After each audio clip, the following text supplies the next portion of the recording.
Hey y'all, hey, I'm back with another video, y'all, and today is a little different.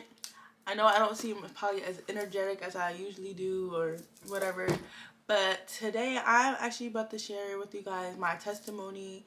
And I'm not gonna say like I haven't been sharing all my other ones, but like this one is from like, it really hit deep yesterday when I was in like my Bible study and when I was just, you know, crying out to God basically. And yesterday I had wrote down in my journal, because I journal everything about my life. Like I can't go a day without like putting a pen to this book. It's like insane. But yesterday I was really like, I don't know what it was. I had seen something, I think it was a post or like a video of this girl on YouTube, and she was just talking about how God, like, he put you in certain situations for his glory. Like even if you don't really understand or really like, you know, basically know what's going on, like you understand but you don't understand at that time, but once you are older or once you're more wise to what was going on at that time in your life, you really look back and you just like think you got to thank God, because there's no other way that you would have made it out of there but God, period. Okay, my personality is coming back a little bit, but I'm still a little low in the dumps. I don't know why. I think I'm having a sinus infection, but that's neither here nor there. So yesterday it was like 11 o'clock at night, and I had just got done, you know, my Bible study and everything, and I was really just feeling like a little low about a couple of things, because I actually suffer from the spirit of rejection, and I'm really trying so hard not to, you know, have things affect me as much, like rejections from jobs, rejections from people, because y'all already know that in the Bible it said, I don't know if it is in the Bible, but like, because I don't think I've gotten to that part yet, but I definitely do remember hearing someone say, or like going through my whole life basically hearing that if God was rejected his whole life, so what makes you any more different? If a perfect man was hated on, crucified, and beaten senseless, what makes you any different? Like that they just gonna love you. This is not the you show. This is not, no. It's about God, babe. But anyway, so like I said, I suffer from the spirit of rejection, and yesterday I just wrote down like a lot of stuff, like front and back page of what I was like going through in my mind. But basically when I was younger, I was bullied my entire childhood. Like I didn't even realize it until last night that it was almost like my whole entire, like basically half of my life, which is insane to me. Like almost half of my life. I'm only 22. I'm going on 23. Almost half of my life I spent in school being bullied, which is like so insane to me, because like that's just wild. Like y'all look like, I was literally like first grade when I started getting bullied. Like what does a little kid know about teasing somebody? Like that just would get me. But anyway, since like kindergarten or first grade, like I was really like fresh out of kindergarten being bullied by people the same age as me, which is so wicked and so insane. Like I don't get it. Like what do y'all have? What is triggering y'all so much that y'all gotta come pick on me for being myself? Like that's what get me. Because one thing about me, excuse me, I've been myself for the whole duration of my life. No one has ever said anything to try to change me. And if they have, I'm still remaining the same. How God made me. Like the personality y'all see, I've been carrying this thing for the entirety. Ain't changed it for nobody. Period. Point blank. And I always made it like a conscious effort for me to, even when I was younger, to try to like not run away, but like find an escape for the things that bothered me. So, and I believe that that's another reason why I'm into drawing so much, because I always used to doodle in class and my teachers used to get mad. You know, that was really the only way that I can like take my mind off of like people teasing me all the time. And even for that, they teased me to drawing and doodling in class and getting in trouble by the teacher. Like, it was just so like I can't make this stuff up, like, for real. But mostly they teach me about my looks. Like, when I was born, my mom has lupus, and like, I guess like her antibodies got passed down to me, and I had neonatal lupus, me and my sister. And we just got like little like scarring right here around like our neck area. And one second. But we just have like little scarring around our neck area. Nothing like too crazy, nothing like too serious. But it's just the craziest part, like how little kids, same age as you, in the same school as you, grew up in the same neighborhood as you, just like they just make fun of you. Like little kids are harsh. They're cruel. But I always, like I said, made a conscious effort to try to find an escape for these things. And like, even the people around me, like the school districts, they never really did anything about it. My parents, I would tell my mom. I'm not saying my mom was a bad mom, not too much on my mom, but she always just used to tell me like, just ignore it and then it will, you know, go away eventually. But for me, like, and I feel like now, like, I feel like I had no one to really help me, and I had no one to really back me up, like, that really like went hard for me. And I feel like that's another reason why I not necessarily failed a lot in school, but it was like a big part of the reason why I couldn't really stay focused in class. And like, you know, I did other things to try to get people to like me more, and that's when I would get like behind in school, and I would get in trouble for talking in class and, you know, being fidgety. But I was also diagnosed with ADHD, I believe, when I was around 6 years old. And I know that's like a regular kid thing to be hyper, but with me it was more of an anxiety thing. But I don't really think they register it as anxiety because I was still a kid. Then I think that kids can't have anxiety, which they very much can. So I really do not believe I've ever had ADHD. I think I just had really strong anxiety as a kid, and it just manifested as ADHD because I was a kid. Like, what do you have to be anxious about? You get what I'm saying? They just thought I was just hyper person. But long story short, trying to not to take up much of you guys' time, what came over me last night was that God brings you those situations, like, even as a little kid, like, even though I didn't really know anything about God or anything about Jesus, but I've always knew about God and about Jesus because I grew up in church since I was a little kid. And my mom always told me about God, always believe in God because he's gonna, you know, help you out in times of trouble. But when you're a kid, you don't really know what that means, times of trouble. Like, what trouble do you have? Like, you don't have anything except Sammy taking your juice box at lunch. Like, like, there's no really, you don't have no bills, you don't have no this, you don't have no that. But I do wholeheartedly believe that little kids can have trouble. Like, this is just, for the example that I put out, was bullying. Like, bullying is very serious. Like, even today, like, it's not common now. I mean, it's not as common. It wasn't as common back then, but it is very common now that little kids are unaliving themselves because of bullying. I haven't seen it a lot when I was younger, but I could have been one of those people back then. But I didn't even know anything about, you know, unaliving myself, and I didn't know anything about, like, you know, self-harm. Thank God I didn't, because I believe that if I did, I would have tried. And I actually did try to, you know, unalive myself later on, but that was not until like high school. And I will be a story for another video if I actually like, you know, feel comfortable telling it. But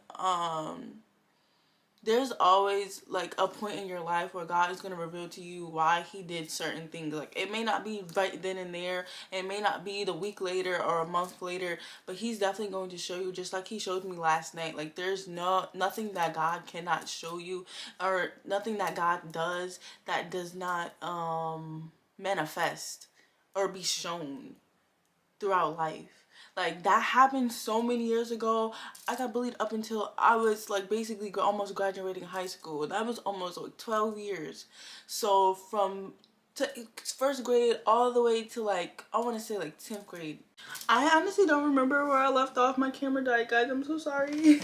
But I think the last thing I was saying was how, you know, there's not a lot of stress that comes with a little kid's life, but God is always going to reveal what his plan is for your life. Like even though I was a kid and I didn't know why like God was taking me through this stuff, and even for the last couple years of my life, even after graduating high school, I really did not even know why like God even had these people bullying me. And I understand like God doesn't always like send bad things to your way, but it like he does know everything, and he does know what path we're going to take. There's always like I think of it as this, like there's the realm that we're in. We're in a realm right now. Earth is our realm and we're walking through it, but there's always two sides. So you can either go left or you can go right. The path that you take. And not necessarily saying I chose to be bullied, but like that was just the path that I went down. So even though it wasn't necessarily a choice, God sees each side. So whether the bad side or the good side, like I could have went to school, been popular, been, you know, hanging with the cool kids and this, that, and the third, but then it's like, where would that have gotten me? Like I wouldn't have, you know, stuck out as much as I did.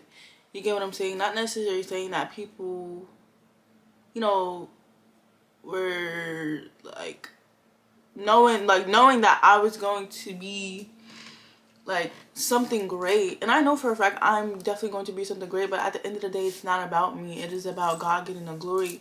And it's so crazy how the people that used to bully me, and I'm not gonna call them out, I don't know what they're doing right now with their lives, and actually it's so crazy because I'm sorry to like cut myself off right now, but it's so crazy because I just experienced that last night with God revealing that to me. And I actually did see one of my old classmates today, literally today, when I was at the grocery store. He was working there, and it's so like, it was so weird seeing him. I honestly didn't know like how to feel, because I didn't know if he was gonna remember me, if he wasn't gonna remember me. And I'm not gonna lie, we didn't even speak. Like I barely made eye contact with the boy, because I honestly like, I don't know what it is about me. Like when I face situations like that, when I see somebody like from my past, it's always hard for me because I know like what they used to think about me, and I don't know what they think about me now. And it's really hard for me because God, like I know God has delivered me from, is delivering me currently from that. I'm not fully delivered from it, but it's always like you have to always, wherever you go, like keep your chin up high. Like don't let anybody discourage you. Don't let anything bring you down, because if it can control your emotion, then it has become powerful over you, which is honestly idolatry and idol worship. And I'm not saying you're worshiping like being bullied, but at the same time, like it has a grasp on you. Like you're idling basically the spirit of rejection. You get what I'm saying? I'm not saying you're doing it on purpose because you like the idea of being bullied, but or holding on to the past, but you're letting this thing eat you alive basically. And while God is also trying to deliver you, so it's like a tug of war. Like God's over here pulling you this way, you're pulling back with the spirit of rejection. So you're not really going anywhere. It's just you're in the middle, This is God. This is the spirit of rejection. You're just bouncing back and forth, back and forth, back and forth, being jerked left and right. Like, you're not going anywhere. You're not growing. But if you really just let it go, spirit of rejection going, God's pulling you forward. And you can't really, like, after that, like, you're not in control no more. You never was really in control. But you're not letting anything else control you besides the God. And even then, God really doesn't control us. We have free will and we have permissive will under his authority. So you can do really whatever you want, but just know that either there's good and then there's bad. So you gotta pick the side. And I honestly just love how God reveals certain things to you at a certain point in your life, because if he would have revealed to me before I even rededicated my life back to Christ, like, girl, do you think I would be sitting here making a video about this and caring this much about something? No. Because honestly, I'm not going to lie to you, $100, 100%, I did not care. I did not care a year ago. You couldn't tell me a year ago that God was going to put me in this situation and, like, tell me, like, deliver me from out of my spirit of rejection. Like, girl, I would have looked at you like you was crazy. Because I was like, what spirit of rejection? And I also used to be in the spirit of offense. Oh, baby, I used to be deep in the spirit of offense. Everybody, anytime somebody whispered around me or did anything, and I'm pretty sure that's PTSD. I definitely did have PTSD. Like, I was suffering with it for, like, a long time. But, like, now I feel like if somebody's whispering around me and this and that and the third, I'm not gonna lie, I still sometimes do it. But it's not as strong as it was before. Like, I'll, like, see somebody whispering and they'll look at me. Like, they'll, like, look dead at me while they're whispering. Like, I hate that. But because, me personally, if you have a problem with me, address me. Don't address the next person. Don't address this person, no, that person, your mama, your daddy. Come talk to the source. Come talk to me about it. Like, even when I have jobs, like, and the management team is trying to discuss whether they should keep me or to fire me, come to me. Like, yes, you can discuss me, like, behind closed doors. That's cool, they lie, cool, they lie. But once you're done, come to me. Come tell me. Don't discuss it amongst yourselves and then call me in your office and tell me that I'm fired. If I'm going to be fired, you need to let me know. Now, like, you need to let me know so I could get my affairs in order. Because you're not about to just no. And if I'm doing something wrong, like, how you just gonna just up and fire me? Like, let me know what I'm doing wrong so I can fix it, and y'all don't have to just get rid of, because now you're putting more work on yourself. But that's besides the point. I'm sorry for going off topic, but that's really just it, y'all. Like, you guys really have to trust God with your life, and you really have to trust that he knows what he's doing, because he does. And he's not going to lead you down the path of destruction, and he's not going to lead you the wrong way. He's not going to lead you astray, neither here nor there, because he knows everything that is going to happen in your life from the time that you were born in out of your mother's womb until the time that you were put in the ground, honey. He knows everything. And he knows what path you're going to take. So, that's pretty much it for now. Like, just really trusting in God and that he knows what he's doing. Always put God first in everything that you do. Like, there's no way around this.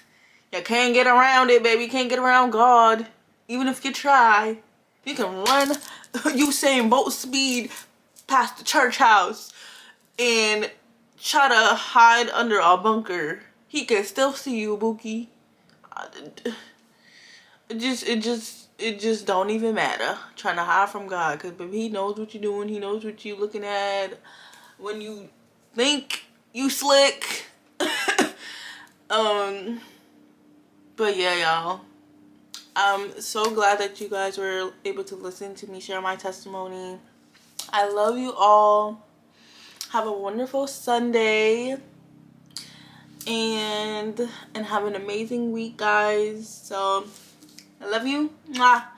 And I'll see you in the next video. I don't know when that is going to be. maybe tomorrow, maybe the day after, maybe sometime this week. But I know a lot of people are doing Lent. I am actually not participating this year. Sorry, because I did a little late. But I really did enjoy making this video for you guys, and I really hope that it helps somebody out there who is going through a similar situation. I love you. Goodbye.